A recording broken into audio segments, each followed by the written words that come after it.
من گروی زین حدیث عاقبت سستر کنم، خنده مستانه زین تلخی نابشرا، اشک دل فریاد مستانه به نامش پر کنم.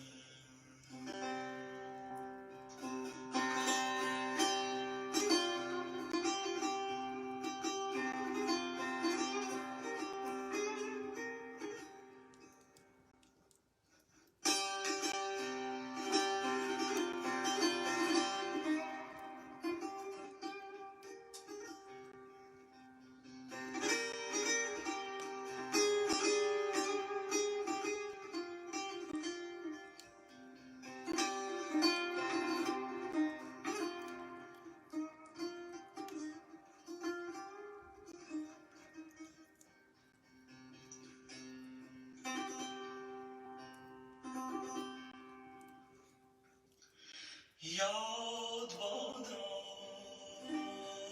یاد بادا یاد بادا ساقیا آن روی همچو هورا، آن نگاه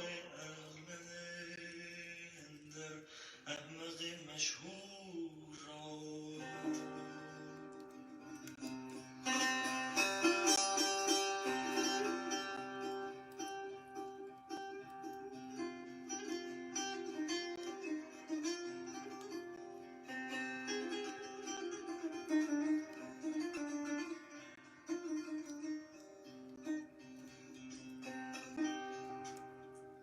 خنده بی مثل او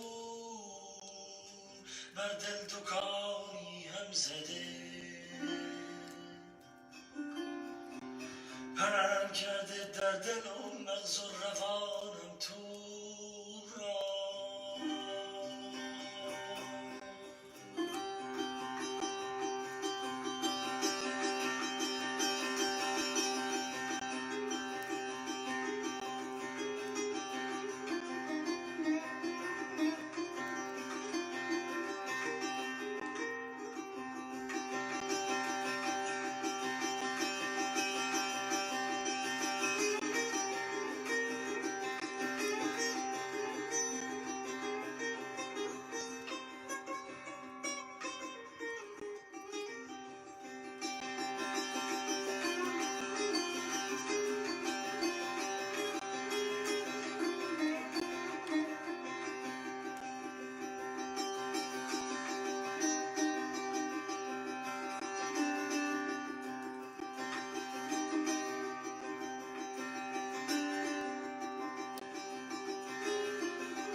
جستش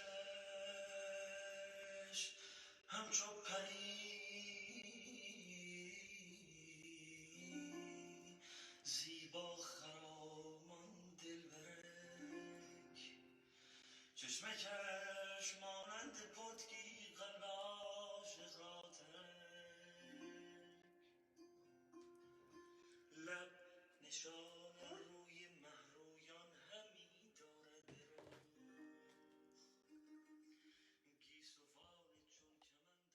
And one of the things that I've really liked about this book is that in part of the story, they end up going shopping in a bazaar, and it just so much for me evokes the beautiful senses and the smells and the sights and the colors and the richness in the culture and the richness in the food. And that's why I love this story and I remember it so well. And that's why I wanted to read it to you this evening. It's a bit of a long one. It's about 12 pages long.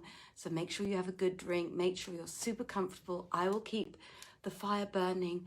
I hope I can keep you beautifully entertained. I'm very glad you've joined me this evening. Please do feel free to share this with your friends later, and let us begin.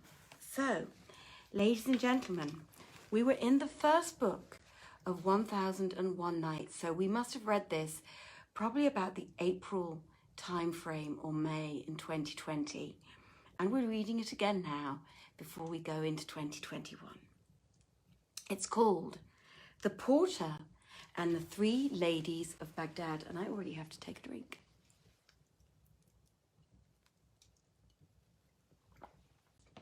So to all of you out there, from us and the 1001 Nights team and from Vienna Theatre Project, a happy New Year's Eve.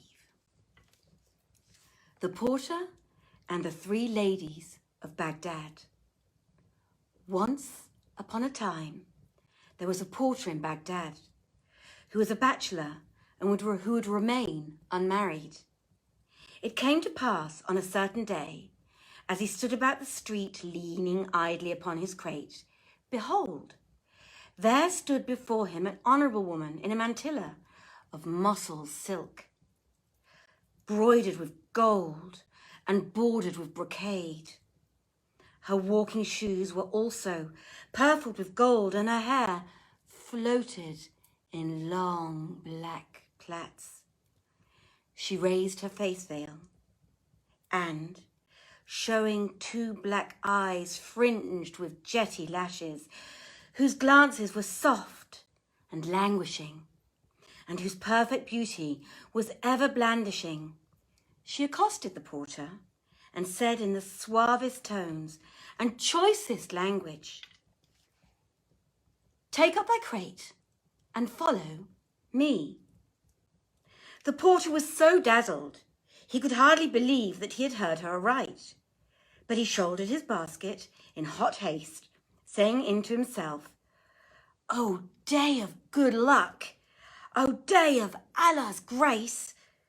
and walked after her till she stopped at the door of a house.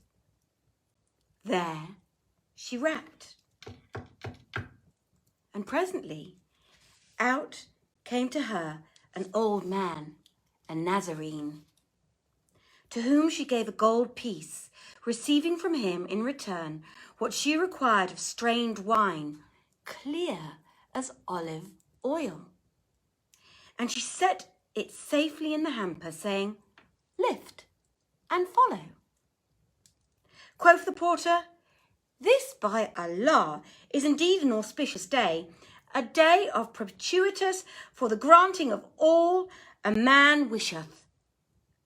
He again hoisted up the crate and followed her, till she stopped at a fruiterer's shop and bought from him Shami apples and Osmani quinces and Omani peaches and cucumbers of Nile growth and Egyptian limes and Sultani oranges and citrons, beside Alpine jasmine, scented myrtle berries, Damascene nenuphars, flower of privet and chamomile, blood red anemones, violets and pomegranate bloom, eglantine and narcissus, and set the whole in the porter's crate, saying, "Up with it." So he lifted and followed her till she stopped at a butcher's booth and said, "Cut me off 10 pounds of mutton." She paid him his price, and he wrapped it in a banana leaf, whereupon she laid it in the crate and said, "Hoist, O porter." He hoisted accordingly and followed her as she walked on till she stopped at a grocer's, where she bought dry fruits and pistachio kernels, Tihama raisins, shelled almonds, and all wanted for dessert, and said to the porter, "Lift and follow me." So he up with his hamper, and after her till she stayed at the confectioner's, and she bought an earthen platter and piled it with all kinds of sweetmeats in his shop, open-work tarts and fritters scented with musk, and soap cakes, and lemon loaves, and melon preserves, and Zainab's combs, and ladies' fingers, and Kazie's titbits, and goodies of every description, and placed the platter in the porter's crate. Thereupon, quoth he, being a merry man, thou shouldst have told me, I would have brought with me a pony or a she-camel to carry all this market stuff. She smiled and gave him a little cuff on the nape, saying, Step out and exceed not in words, for, Allah willing, thy wage will not be wanting. Then she stopped at a perfumer's and took from him 10 sorts of waters, rose scented with musk, orange flower, water lily, willow flower, violet, and 5 others. And she also bought 2 loaves of sugar, a bottle for perfume spraying, a lump of male incense, aloe wood, ambergris, and musk, with candles of Alexandria wax. And she put the whole into the basket, saying, Up with thy crate and follow me. He did so, and followed, until she stood before the greengrocer's, of whom she bought pickled safflower and olives in brine and in oil, with tarragon and cream cheese and hard Syrian cheese. And she stowed them away in the crate, saying to the porter, Take up thy basket and follow me. He did so, and went after her, till she came to a fair mansion fronted by a spacious court, a tall, fine place, to which columns gave strength and grace. And the gate thereof had 2 leaves of ebony inlaid with plates of red gold. The lady stopped at the door and, turning her face veil sideways, knocked softly with her knuckles, whilst the porter stood behind her, thinking of naught save her beauty and loveliness.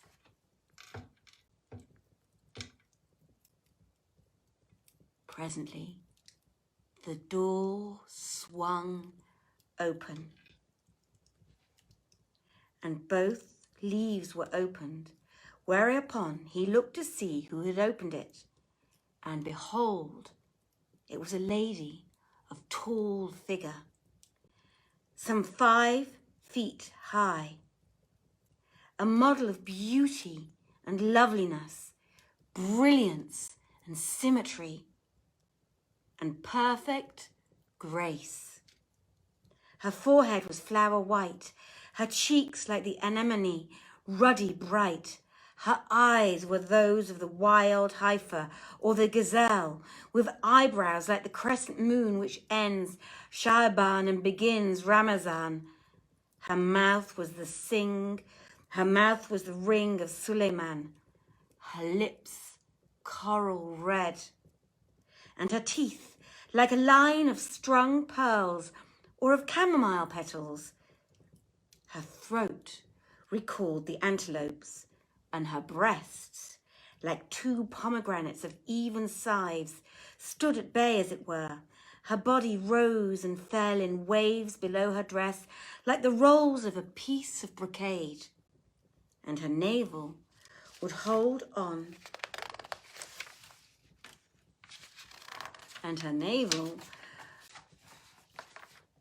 an ounce of bezoine ointment. In fine, she was like of her whom a poet once said, On sun and moon of Pallas cast thy sight, enjoy her flower-like face, her fragrant light. Thine eyes shall never see in her hair so black, beauty encased in a brow so purely white. The ruddy, rosy cheek proclaims her claim, though fail her name whose beauties we indite. As sways her gait, I smile at hips so big, and weep to see the waist they bear so slight.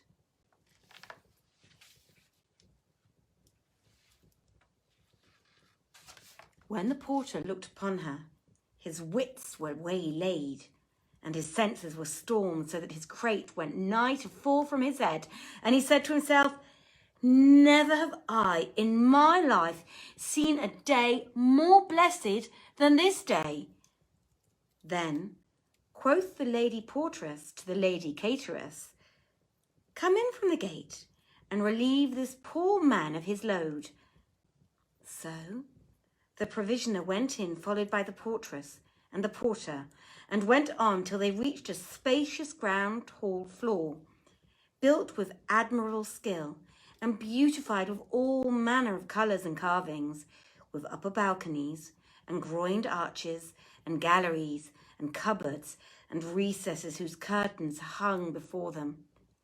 In the midst stood a great basin full of water, surrounding a fine fountain, and at the upper end on the raised dais was a couch of juniper wood set with gems and pearls, with a canopy like mosquito curtains of red satin, silk, looped up with pearls as big as filberts and bigger. Thereon sat a lady bright of blee, with brow beaming brilliancy, the dream of philosophy, whose eyes were fraught with Babel's gramarye, and her eyebrows were arched as for archery. Her breath breathed ambergris and perfumery, and her lips were sugar to taste and carnelian to see. Her stature was straight as a letter, and her face shamed the noon sun's radiancy, and she was even as a galaxy, or a dome with golden marquetry, or a bride displayed in choicest finery, or a noble maid of Araby. Right well of her sang the bard when he said, her smiles twin rows of pearls display, chamomile buds or rimy spray, her tresses straight as night let down, and shames her light the dawn of days. The third lady, rising from the couch, stepped forward with a graceful swaying gait, till she reached the middle of the saloon, when she said to her sisters, why stand ye there? Take it down from this poor man's head. That's going to be okay. Then the cateress went and stood before him, and the portress behind him, while the third helped them, and they lifted the load from the porter's head, and emptying it of all that was therein, set everything in its place. Lastly, they gave him 2 gold pieces, saying, wend thy ways, O porter. But he went not, for he stood looking at the ladies and admiring what uncommon beauty was theirs, and their pleasant manners and kindly dispositions. Never had he seen goodlier. And he gazed wistfully at that good store of wines and sweet-scented flowers and fruits and other matters.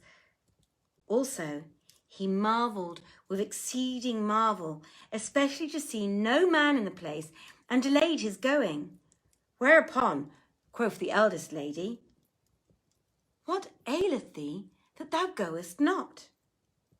Haply thy wage be too little. And turning to her sister, the cateress, she said, give him another dinar. But the porter answered, by Allah, my lady, it is not for the wage. My hire is never more than 2 dirhams. But in very sooth, my heart and my soul are taken up with you and your condition. I wonder to see you single, with ne'er a man about you, and not a soul to bear you company. And well you wot the minaret toppeth o'er unless it stand upon 4, and you want this same 4th. And women's pleasure without man is short of measure, even as the poet said, seest not what we want for joy, 4 things all told, the harp and lute, the flute and the fragliolet, and be they accompanied with scents 4-fold, rose, myrtle, anemone and violet, nor please all 8 and 4 thou wouldst withhold, good wine, and youth, and gold, and pretty pet. You be 3 and want a 4th, who shall be a person of good sense and prudence, smart-witted, and one apt to keep careful counsel. His words pleased and amused them much, and they laughed at him and said, who is it to assure us of that? We are maidens, and we fear to entrust our secret where it may not be kept, for we have read in a certain chronicle the lines of one Ibn al-Sumam. Hold fast thy secret, and this, everyone, are wise words, so listen very carefully.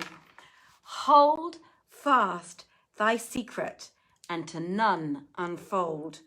Lost is a secret when that secret's told. And fail thy breast thy secret to conceal, how canst thou hope another's breast shall hold? And Abu Nawas said well on the same subject,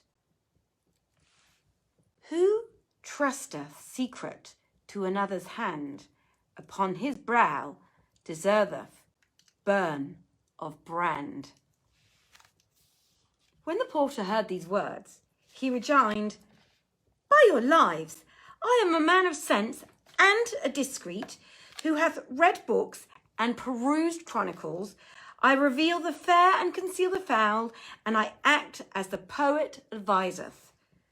None but the good keep a secret, and good men keep it unrevealed. It is to me a well-shut house, with keyless locks and door ensealed. When the maidens heard his verse and its poetical application addressed to them, they said, thou knowest that we have laid out all our monies on this place. Now say, hast thou aught to offer us in return for entertainment? For surely we will not suffer thee to sit in our company and be our cup companion and gaze upon our face so fair and so rare without paying a round sum. Wottest thou not the saying, son hope of gain loves not worth a grain? Whereto the lady portress addled, if thou bringest anything, thou art a something. If no thing, be off with thee, thou art a nothing. But the procuratrix interposed, saying, nay, O my sister, leave teasing him, for by Allah he hath not failed us this day, and had he been other, he never had kept patience with me. So whatever he's shot and scot, I will take it upon myself. The porter, overjoyed, kissed the ground before her and thanked her, saying, by Allah, these monies are the first fruits of this day hath given me. Hearing this, they said, sit thee down and welcome to thee. And the eldest lady added, by Allah, we may not suffer thee to join us save on one condition, and this is it, that no questions be asked as to what concerneth thee not, and forwardness shall be soundly flogged. Answered the porter, I agree to this, O my lady. On my head and my eyes be it. Look ye, I am dumb, I have no tongue. Then arose the provisioneress, and tightening her girdle, set the table by the fountain, and put the flowers and sweet herbs in their jars, and strained the wine, and rang the flask in row, and made ready every requisite. Then sat she down, she and her sisters, placing amidst them the porter, who kept deeming himself in a dream. And she took up the wine flagon, and poured out the first cup, and drank it off, and likewise a second and a third. After this, she filled a fourth cup, which she handed to one of her sisters, and lastly, she crowned a goblet and passed it to the porter, saying, "Drink the dear draught, drink free and fain, what healeth every grief and every pain." He took the cup in his hand, and, louting low, returned his best thanks and improvised.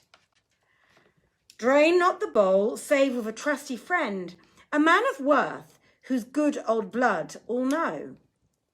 For wine, like wind, sucks sweetness from the sweet, and stinks when overstenched it happily blow." Adding, "Drain not the bowl, save from dear hand like thine, the cup recalls thy gifts, thou gifts of wine." After repeating this couplet, he kissed their hands and drank, and was drunk, and sat swaying from side to side, and pursued, "All drinks wherein is blood the law unclean doth hold save one, the bloodshed of the vine. Fill, fill, take all my wealth bequeathed or won, thou fawn a willing ransom for those eyne." Then the cateress crowned a cup and gave it to the portress, who took it from her hand and thanked her and drank. Thereupon she poured again and passed to the eldest lady, who sat on the couch and filled yet another and handed it to the porter. He kissed the ground before them, and after drinking and thanking them, he again began to recite, "Here, here, by Allah, here, cups of the sweet, the dear, fill me a brimming bowl, the font of life I spear." Then the porter sat up before the mistress of the house and said, "O lady, I am thy slave, thy Mameluke, thy white thrall, thy very bondsman." And he began reciting, "A slave of slaves there standeth at thy door, lauding thy generous boons and gifts galore. Beauty, may he come in a while to joy, thy charms for love I part nevermore."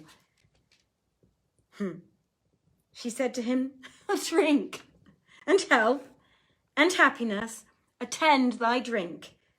So he took the cup and kissed her hand and recited these lines in sing-song.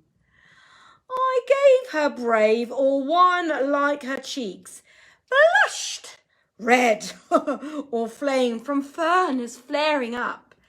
She brushed the brine and said with many a smile, How durst thou deal folks cheap for folk to sup? Drink, said I. These are tears of mine, whose tinct is heart, blood sighs have boiled in the cup." She answered him in the following couplets. "And tears of blood for me, friend, thou hast shed. Suffer me, sup them, by thy head and eyes." Then the lady took the cup and drank it off to her sister's health. And they ceased not drinking, and the porter being in the midst of them, and dancing and laughing and reciting verses and singing ballads and ritornellos. All this time, the porter was carrying on with them.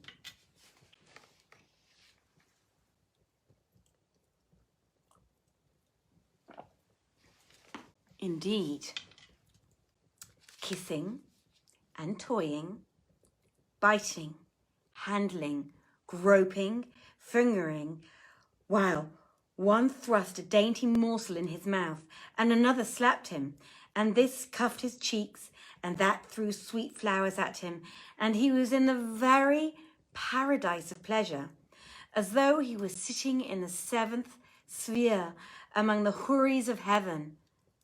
They ceased not doing after this fashion, until the wine played tricks in their heads and worsted their wits. And when the drink got the better of them, the portress stood up and doffed her clothes till she was mother naked.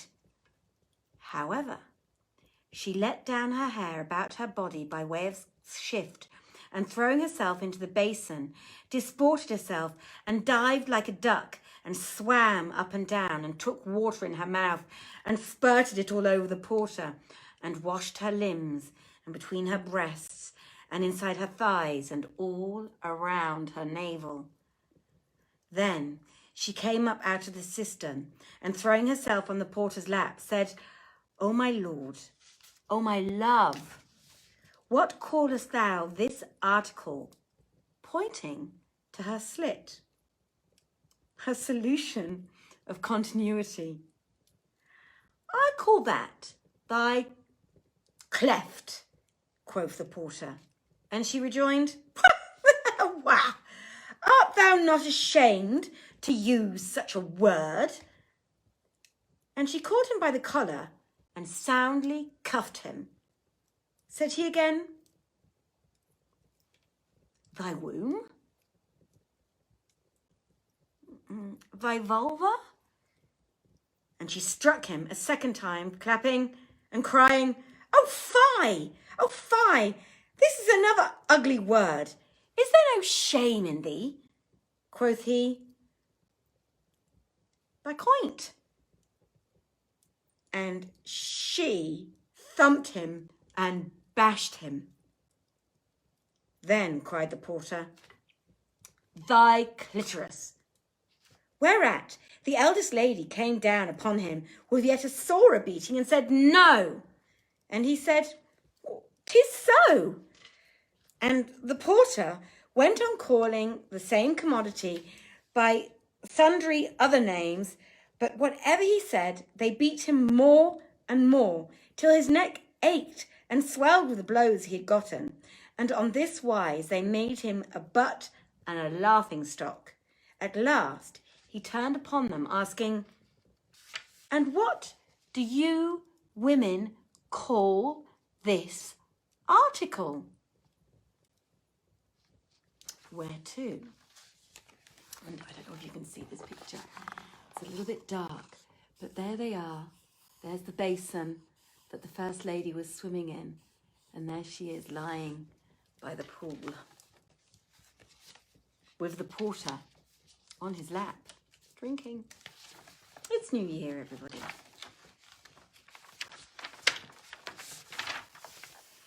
And the damsel answered, "I call it the basil of the bridges."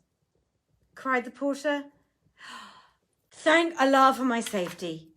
Aid me and be thou propitious, O basil of the bridges." They passed round the cup and tossed off the bowl again, when the second lady stood up and, stripping off all her clothes, cast herself into the cistern and did as the first had done. Then she came out of the water and, throwing her naked form on the porter's lap, pointed to her machine and said, "O light of mine eyes, do tell me, what is the name of this concern?" And he replied as before,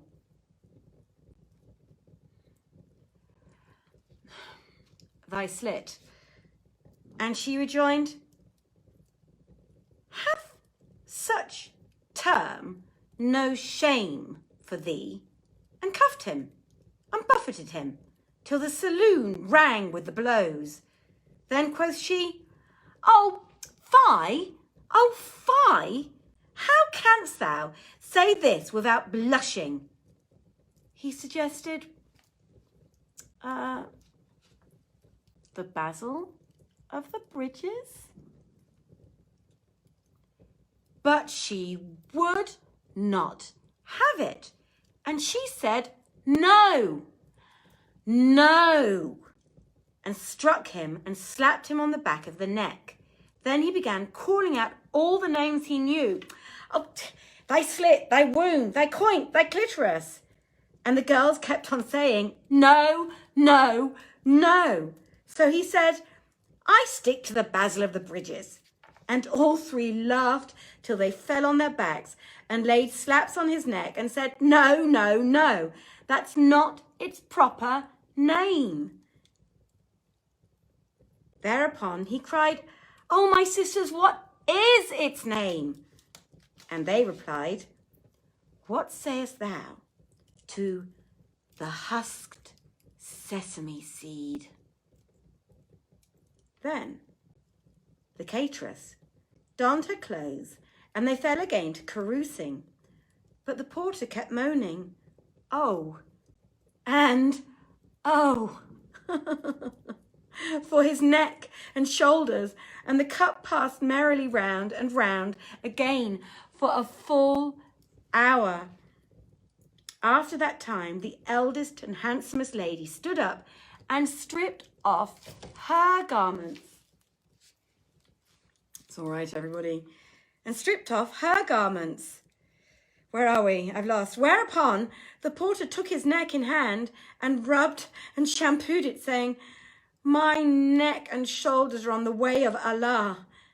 Then she threw herself into the basin and swam and dived and sported and washed.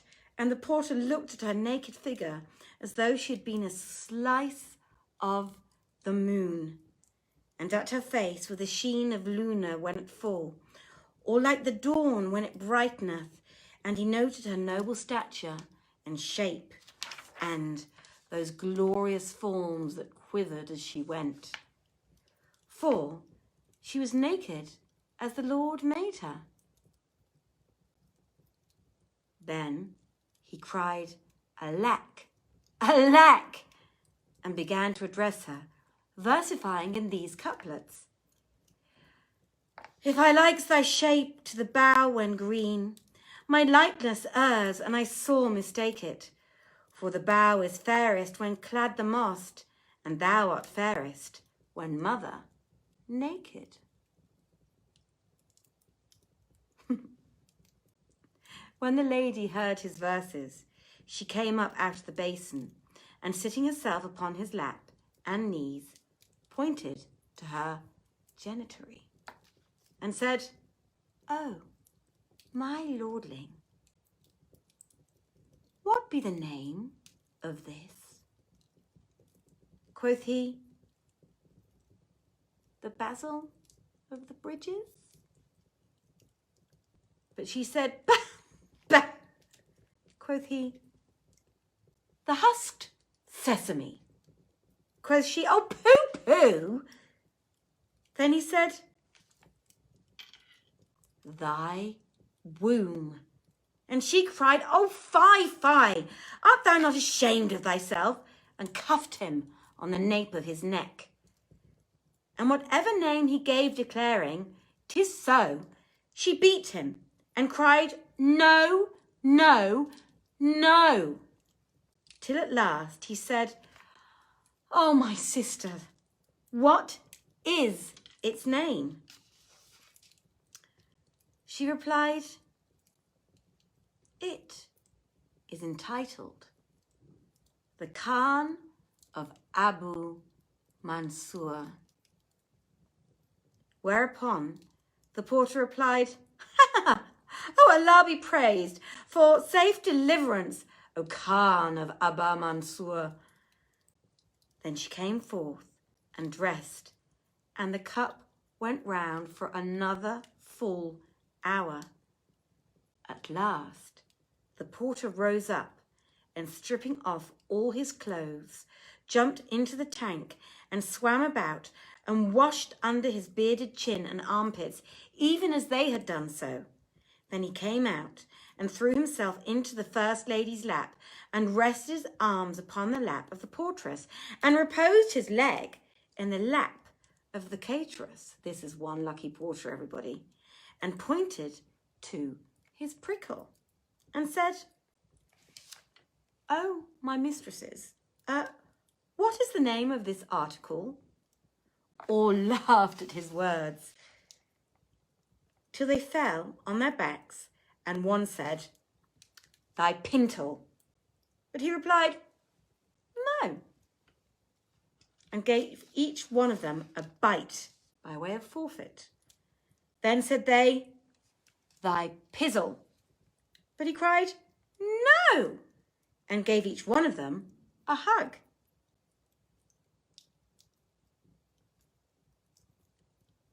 And Scheherazade perceived the dawn of day and ceased saying her permitted say. Now I'm going to carry on a little bit into the next night, and then we're going to finish, everybody.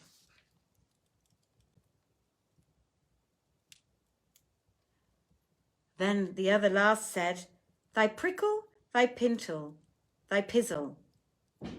And he ceased not kissing them and biting and hugging them until his heart was satisfied, and they laughed on till they could no more. And at last one said, O our brother, what is it called? Quoth he, know you not? Quoth they, no.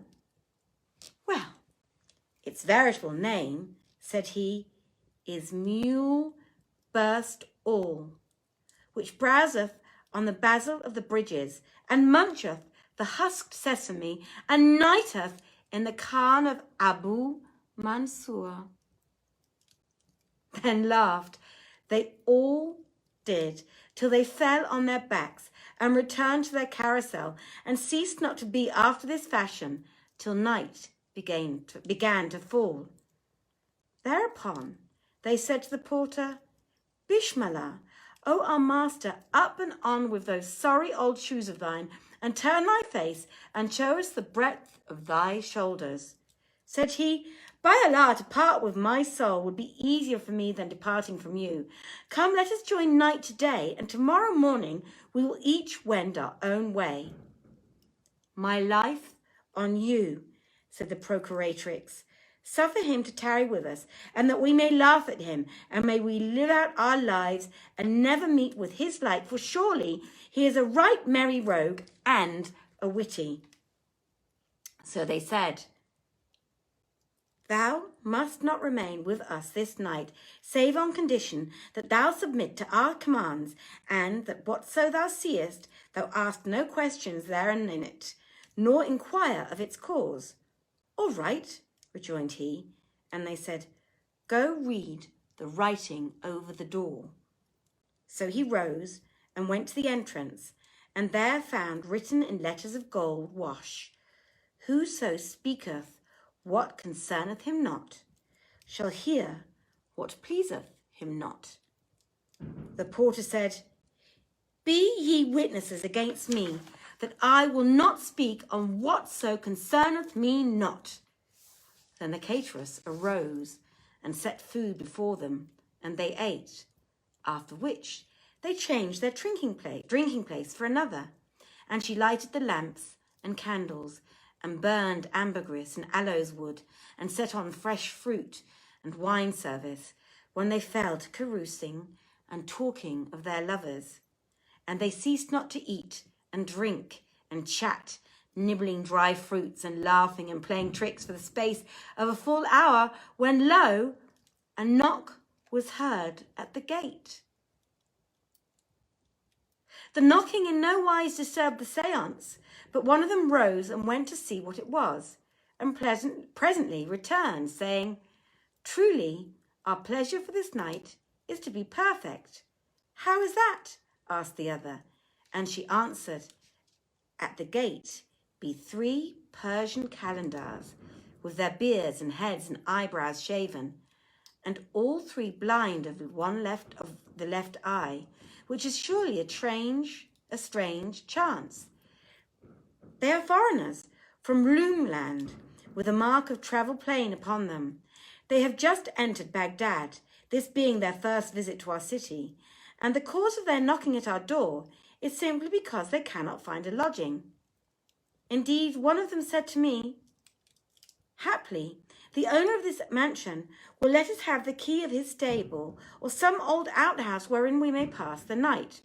For evening had surprised them, and being strangers in the land, they knew none who would give them shelter. And, O my sisters, Each of them is a figure of fun after his fashion. So if we let them in, we shall have matter to make sport of. She gave not over persuading them till they said to her, Let them in, and make now the unusual condition with them, that they speak not of what concerneth them not, lest they hear what pleaseth them not.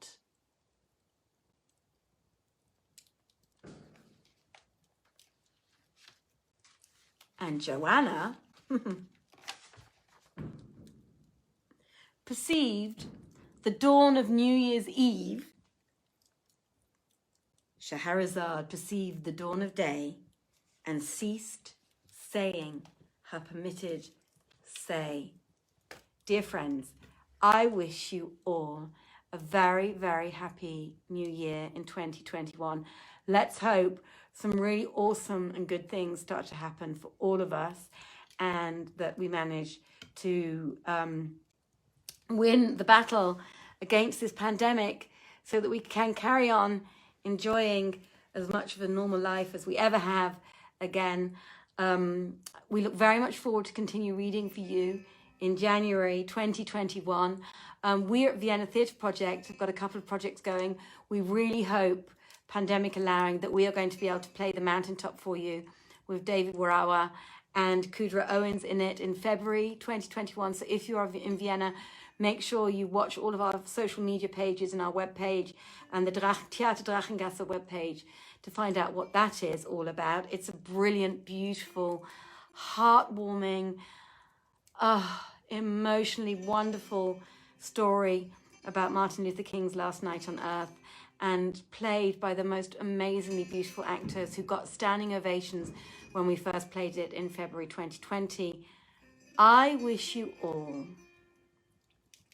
from Vienna Theatre Project, from my Hearthfire, from the wonderfully bizarre 2020, a very, very happy new year in 2021. I wish you all and your families and your friends and your pets and your work colleagues and everybody you know, I wish you all happiness, health, prosperity, good luck. May all your dreams come true.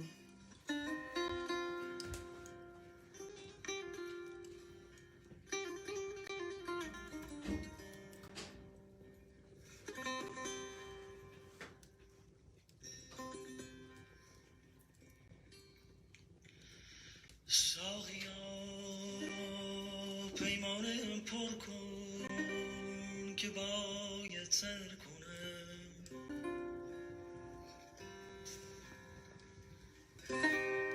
من گلوی زین حدیث عاقبت سستر کنم خنده مستانه ای زین تلخی ناب شراب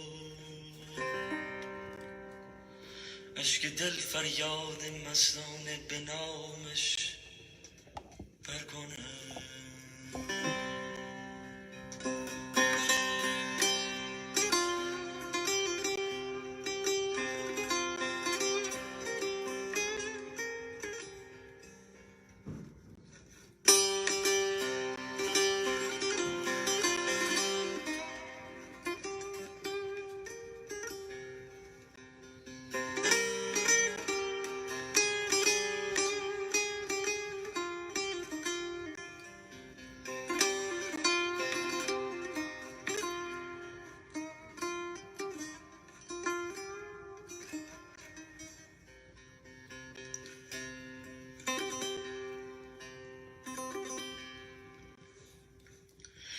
یاد بادا یاد بادا یاد بادا ساقیا آن روی همچو هورا آن نگاه اغلده در احمق مشهور را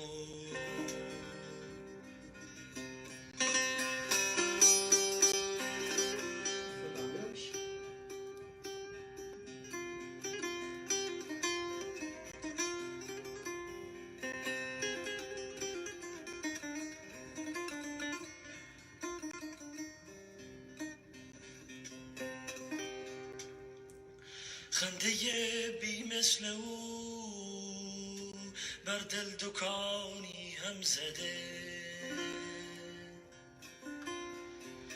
پهن کرده در دل و مغز و روانم تو